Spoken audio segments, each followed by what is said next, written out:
Assalamualaikum warahmatullahi wabarakatuh. Kami dari kelompok 9 akan membacakan PowerPoint yaitu yang berjudul Ijtihad. Di sini nama-nama kelompok yaitu ada Vera Atika Sari dengan NIM 2121201, Elo Indah Jamila 2121209, kemudian Amalina Istiqomah dengan NIM 2121212. Pembahasan yang pertama yaitu pengertian ijtihad. Secara etimologi, kata ijtihad berasal dari kata jahada yang menunjukkan pekerjaan yang dilakukan lebih dari biasa, sulit dilaksanakan atau yang tidak disenangi. Kata ini juga berarti kesanggupan atau al-wa'us, kekuatan atau al-taqoh, dan berat atau al-masyaqqah. Menurut terminologi, ijtihad adalah pengerahan kesanggupan dan kekuatan dalam melakukan pencarian sesuatu supaya sampai kepada ujung yang dituju. Dalam pengertian sempit, ijtihad diartikan sebagai upaya seorang ahli fikih dengan kemampuannya dalam mewujudkan hukum-hukum amaliyah yang diambil dari dalil-dalil yang terperinci. Dalam arti yang luas, ijtihad juga berlaku dalam bidang politik, akidah, tasawuf, filsafat, dan lain-lain. Kemudian ada metode ijtihad. A. Qiyas atau analogi. B. Ijma atau konsensus. C. Istihsan atau preference. D. Mursalat. E. Urf. F. Istilal. G. Istisab. Dan H. Sar'u man qoblana. Kemudian ada fungsi urgensi ijtihad. Yang pertama, ar-ruju atau al-ada, yang artinya kembali. Maksudnya adalah mengembalikan ajaran Islam kepada sumber pokoknya, Al-Quran dan Al-Hadis yang sahih, dari segala bentuk interpretasi yang dimungkinkan kurang relevan. Yang kedua, ahya, artinya menghidupkan. Maksudnya adalah menghidupkan kembali bagian-bagian dari nilai atau semangat ajaran Islam agar mampu menjawab dan menghadapi tantangan zaman, sehingga Islam mampu sebagai furqan, hudan, dan rahmatul lil alamin. Yang ketiga, al-inaba artinya membenahi. Maksudnya adalah membenahi ajaran-ajaran Islam yang telah diijtihadi oleh para ulama terdahulu dan dimungkinkan adanya kekurangan dalam konteks zaman, keadaan, dan tempat yang kini dihadapi. Adapun syarat-syarat mujtahid. Syarat-syarat mujtahid yang menurut Muhammad Abu Zahra adalah sebagai berikut. Yang pertama, mengetahui bahasa Arab karena Al-Quran diturunkan dalam bahasa Arab. Al-Sunnah sebagai penjelas Al-Quran juga ditulis dalam bahasa Arab. Yang kedua, mengetahui nasih mansukh dalam Al-Quran. Yang ketiga, mengetahui sunnah, baik perbuatan, perkataan, maupun penetapan. Yang keempat, mengetahui ijma dan ikhtilaf. Yang kelima, mengetahui qiyas. Yang keenam, mengetahui maqasid al-syariah. Yang ketujuh, memiliki pemahaman yang tepat, yang karenanya mujtahid dapat memahami ilmu mantik. Yang kedelapan, memiliki niat yang baik dan keyakinan atau akidah yang selamat. Kemudian, lapangan ijtihad atau majal al-ijtihad. Lapangan ijtihad adalah masalah yang diperbolehkan penetapan hukumnya dengan cara ijtihad.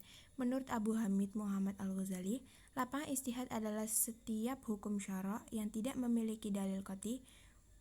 Wahbah al-Zuhaili membagi ijtihad menjadi dua. Yang pertama, yaitu sesuatu yang tidak dijelaskan sama sekali oleh Allah. Dan yang kedua, sesuatu yang ditetapkan berdasarkan dalil zani al-subut wa al-dadalah, atau salah satunya zani al-subut atau zani al-dadalah. Kemudian ada dasar-dasar ijtihad. Yang pertama, Al-Quran. Itu sesungguhnya kami telah menurunkan kitab kepadamu dengan membawa kebenaran supaya kamu mengadili antara manusia dengan apa telah yang Allah wahyukan kepadamu, dan janganlah kamu menjadi penentang atau orang yang tidak bersalah karena membela orang-orang yang berkhianat. Quran Surat An-Nisa. Yang kedua, sunnah. Amr bin al-As yang diriwayatkan oleh Imam Bukhari, Muslim, dan Ahmad yang menyebutkan bahwa Nabi Muhammad bersabda, apabila seorang hakim menetapkan hukum dengan beristihad, kemudian dia benar maka ia mendapatkan 2 pahala. Akan tetapi jika ia menetapkan hukum dalam istihad itu salah, maka ia mendapatkan 1 pahala. Kemudian ada hukum istihad yang pertama wajib ain, yaitu bagi mereka yang dimintai fatwa hukum mengenal suatu peristiwa yang terjadi dan ia khawatir peristiwa itu lenyap tanpa ada kepastian hukumnya, atau dia sendiri mengalami suatu peristiwa dan ia ingin mengetahui hukumnya. Yang kedua, wajib kifayah, yaitu bagi orang yang dimintai fatwa suatu peristiwa yang tidak dikhawatirkan lenyap peristiwa itu, sedang selain dia masih terdapat mustahid lainnya, maka mereka berdosa semua. Yang ketiga, sunnah, yaitu apabila melakukan istihad mengenai masalah-masalah yang belum atau tidak terjadi. Kemudian ada sebab-sebab perbedaan dalam istihad.